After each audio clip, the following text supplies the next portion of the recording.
Matches Pakistan में होनी है, क्या देख रहे हैं इस चैंपियंस ट्रॉफी के बारे में? पाकिस्तान क्रिकेट को और पाकिस्तान क्रिकेट टीम को दोबारा उसकी वो ग्लोरी दिलानी है, तो क्या उस तरफ कोई विजन है आपका? आप उस सिस्टम को टाइम दो। अब हर साल नए चेयरमैन आते हैं, नया सिस्टम आता है, तो इस तरह काम नहीं चलता। पहले बाबर कैप्टन थे, फिर शाहीन बने, फिर बाबर कैप्टन बन गए। आपको लगता है जल्दी जल्दी चेंजेस हो रहे हैं? जो मेन इश्यूज हैं उन इश्यूज को ढूंढना पड़ेगा, और वो हैं इश्यूज जिसकी वजह से हमारी क्रिकेट सफर कर रही है। आप तैयार हैं अगर आपको जिम्मेदारी मिलती है पाकिस्तान टीम का कोच बनने के लिए या फिर national selector, chief selector? Virat Kohli कभी भी आज तक पाकिस्तान में कभी क्रिकेट नहीं खेले हैं। आई थिंक ये लास्ट मौका हो सकता है उनके लिए पाकिस्तान में इंडिया की तरफ से क्रिकेट खेलने का, तो देखना चाहेगी पूरी पाकिस्तान की आवाम। अच्छा लाला, एक ना और भी पाकिस्तान में इस चीज को लेकर चर्चा करेंगे तो सबसे पहले चैंपियंस ट्रॉफी पे बात कर लेते हैं, जो इस वक्त खबर सबसे ज्यादा गर्म है कि चैंपियंस ट्रॉफी की एक कहानी निकल कर आई है इस वक्त हमारे इंडियन काउंटर पार्ट से, क्योंकि जाहिर सी बात है अब कोलंबो के अंदर एजीएम होनी है, जिसके अंदर एक्चुअली ये सारा मामला डिस्कस होना है। अभी वो एजीएम की डेट मेरे ख्याल से 30th को ही मोस्ट प्रोबेबली अनाउंस होनी है, 30 जुलाई को ही वो एजीएम होगी, बट मोर और less last week of July के अंदर वो एजीएम होनी है, सभी को पता है, और कोलंबो के अंदर होनी है भी सभी को पता है। सो अब मामला ये है कि बीसीसीआई की एक सोर्स ने एएनआई को एक्सक्लूसिव ब्रेकिंग दी है, और उन्होंने कोट किया है कि हमने अभी तक ये डिसाइड किया है कि पाकिस्तान नहीं जाएगा टीम इंडिया, और हम ऑल्टरनेटिव वेन्यू की बात करेंगे। ऑल्टरनेटिव वेन्यू, दो वेन्यू की बात की जा रही है, यूएई और श्रीलंका। अच्छा, इस सारे मामले में बात करेंगे, क्योंकि पाकिस्तान से भी, यहाँ के काउंटर पार्ट से भी जब ये खबर फ्लोट हुई तो मैंने कुछ कंफर्मेशन करने की कोशिश की यहाँ वीडियो स्टार्ट करने से पहले कि कोई ऑफिशियल यहाँ कोई मामला ऐसा एड्रेस किया गया है, या पाकिस्तान क्रिकेट बोर्ड की तरफ से कोई इसके ऊपर रिएक्शन आएगा, या पाकिस्तान क्रिकेट बोर्ड इसके ऊपर कोई बात करेगा, तो उस मामले पे भी आप लोग को मैं अपडेट करूंगा कि यहाँ क्या रिएक्शन है, और ऑफिशियल रिएक्शंस की बात करता हूँ, क्योंकि जाहिर सी बात है वहां से भी टीम को दोबारा उसकी वो ग्लोरी दिलानी है, तो आपको शाहिद अफरीदी जैसा बंदा ड्रेसिंग रूम में चाहिए या सिलेक्टर के तौर पे चाहिए, तो क्या उस तरफ कोई विजन है आपका? देखें, मेरा सिर्फ एक ही चीज़ पे बिलीव है, जब आप किसी भी डोमेस्टिक क्रिकेट के स्ट्रक्चर को आप चेंज करते हो, आप लेके आते हो, आप उस सिस्टम को टाइम दो। अब हर साल नए चेयरमैन आते हैं, नया सिस्टम आता है, तो इस तरह काम नहीं चलता। आप कोई भी सिस्टम मिलके सारे सीनियर्स चेयरमैन बोर्ड के साथ मिलके जो सीनियर क्रिकेटर्स हैं या जिन्होंने काफ़ी अर्सा डोमेस्टिक क्रिकेट खेली हुई है, उनको एक टेबल पे बिठाएं और उनसे एक ही प्लान बनाएं, और उसी प्लान को एग्जीक्यूट होने दें 3 साल तक, उसके रिजल्ट तो आने दें। अगर आप हर साल सिस्टम चेंज करते रहेंगे तो फिर क्या रिजल्ट आएगा इसका? पहले बाबर कैप्टन थे, फिर शाहीन बने, फिर बाबर कैप्टन बन गए। आपको लगता है जल्दी जल्दी चेंजेस हो रहे हैं? पूरा एक लंबा रोप मिलना चाहिए जो भी कप्तानी करे। देखें, वही वाली बात है कि मैं ये कह रहा हूँ कि कोई भी चेयरमैन आता है तो एटलीस्ट उस चेयरमैन को भी 3 साल देने चाहिए।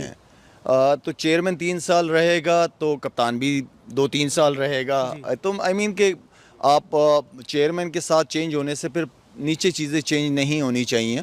जो मेन इश्यूज हैं उन इश्यूज को ढूंढना पड़ेगा, और वो हैं इश्यूज जिसकी वजह से हमारी क्रिकेट सफ़र कर रही है। तो मेरे ख्याल में हमें दोबारा हम इस ट्रैक पे दोबारा आ सकते हैं। इस पाकिस्तान की क्रिकेट ने बहुत बड़े बड़े नाम पैदा किए हैं जिनकी वजह से मुल्क पहचाने जाते हैं। तो मेरे ख्याल में कोई बड़ी बात नहीं है। असल चीज़ ये है कि मेरिट के ऊपर काम हो और सही बंदा सही कुर्सी पे बैठे, रिजल्ट खुद आ जाएंगे।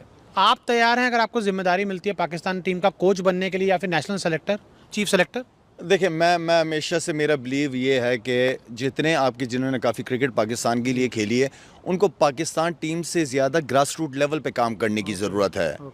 तो हम पाकिस्तान टीम तो परफॉर्मेंस की जगह है, वो खाने पीना, खाना किस तरह खाना है, ट्रेनिंग किस तरह करनी है, वो जगह नहीं है, वो परफॉर्मेंस की जगह है। आपको हम जितने भी क्रिकेटर्स, मुझे हटा दें चलें, और जितने हमारे सीनियर क्रिकेटर्स हैं, वो नहीं चलेगा।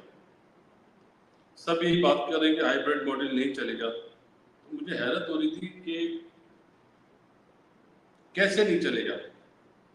क्या पाकिस्तान इंडिया नहीं आया खेलने, जहां पे आप लोगों ने मेहमान नवाजी करी? क्या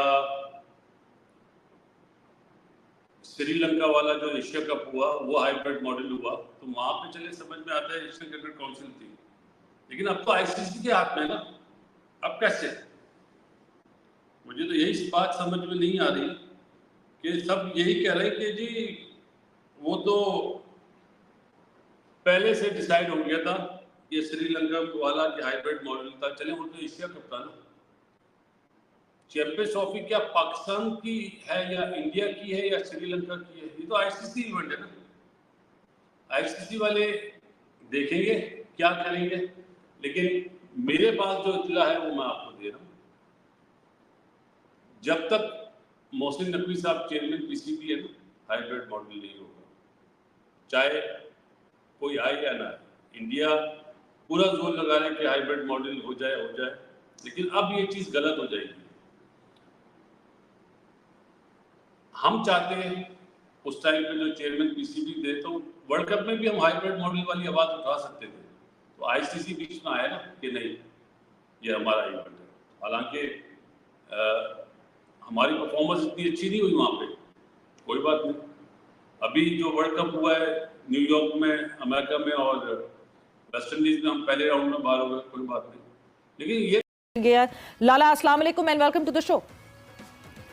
जी सवेरा, इमरान वालेकुम सलाम, खैरियत से? ठीक ठाक हैं आप लोग? बिल्कुल खैरियत से हैं। लाला, मीटिंग्स हो रही हैं बहुत सारी। पाकिस्तान क्रिकेट बोर्ड इस वक्त बहुत मसरूफ है। चेयरमैन मोहसिन नकवी साहब जो हैं वो मुसलसल मीटिंग कर रहे हैं। परसों फॉर्मर क्रिकेटर्स के साथ मीटिंग हुई, कल जो है वो कोचेस के साथ मीटिंग हुई, फिर किसको फायर करना था किसको नहीं फायर करना था। बहुत सारी चीजें हो रही हैं यहाँ जिस वक्त आप यूके में मौजूद हैं। जो सवेरे सर्जरी करनी है ना, सर्जरी तो फिर सारे सबसे कंसल्टेंसी जो है ना वो लेनी पड़ती है और कंसल्ट करना पड़ता है। तो मेरे ख्याल में मीटिंग कर रहे हैं। अल्लाह करे कि इन मीटिंग्स का कोई बेहतर रिजल्ट पाकिस्तान क्रिकेट के लिए साबित हो। पहले भी पास में बहुत सारे चेयरमैन वगैरह ने बहुत सारी मीटिंगें की हैं, बहुत सारे क्रिकेटर्स को जमा किए, बहुत सारे मशवरे लिए। लेकिन यह है कि हम जहां बीमारी ढूंढ रहे हैं वहां पे नहीं है। बीमारी हमें नजर आएगी तो वो सिर्फ नीचे लेवल पे ही नजर आएगी, ग्रास रूट लेवल पे, जो हमेशा से हम बात करते हुए हैं। तो बीमारी असल में वहां है और आप डोमेस्टिक क्रिकेट को बेहतर कर लो, सारी चीजें खुद ब खुद ठीक हो जाएंगी। मेरे ख्याल में मॉडर्न डे क्रिकेट है, इतने सारे 1960 के प्लेयरों को भी जमा किया हुआ है। तो आई मीन कि आई डोंट नो कि क्या इस मीटिंग का फायदा होना क्या है, मुझे ये समझ नहीं है बिल्कुल। ठीक है, शायद साहब, ये जो सिलेक्शन कमेटी के 2 लोगों को ओहदे से हटाया है पाकिस्तान क्रिकेट बोर्ड ने, आपकी इस हवाले से क्या राय है? क्योंकि ये तो कुल मिलाकर 9 लोग हैं सिलेक्शन कमेटी में, तो क्या ये दोनों ही इसके ज़िम्मेदार करार पाते हैं? और दूसरा, ये जो मीडिया रिपोर्ट कर रहा है कि पाकिस्तान क्रिकेट बोर्ड के पास जो गैरी क्रिस्टन की या कोचेज़ की जो रिपोर्ट जमा हुई है, इसको आप समझते हैं कि बजाय इसके कि बोर्ड इस तरह से लीक होती, बोर्ड खुद आकर बयान कर देता ताकि ये अभाम ना रहता और जो ये कॉन्स्पिरेसी है ये ना बनती? ये 2 चीज़ें आपके सामने, क्या कहेंगे इस हवाले से? इमरान, बात यह है कि सिलेक्शन कमेटी में जो पहले आपको मैंने एक बात की थी कुछ अरसे पहले कि इनका कोई एक चेयरमैन अनाउंस होना चाहिए था कि ये सिलेक्शन कमेटी का चेयरमैन है। अब वही हुआ कि वोटिंग सिस्टम पे चीजें चली गई हैं और वोटिंग सिस्टम पे जो है वो फिर ज़ाहिर बात है कि बहुत सारे मसले मसाइल आज हमें देखने को मिल रहे हैं।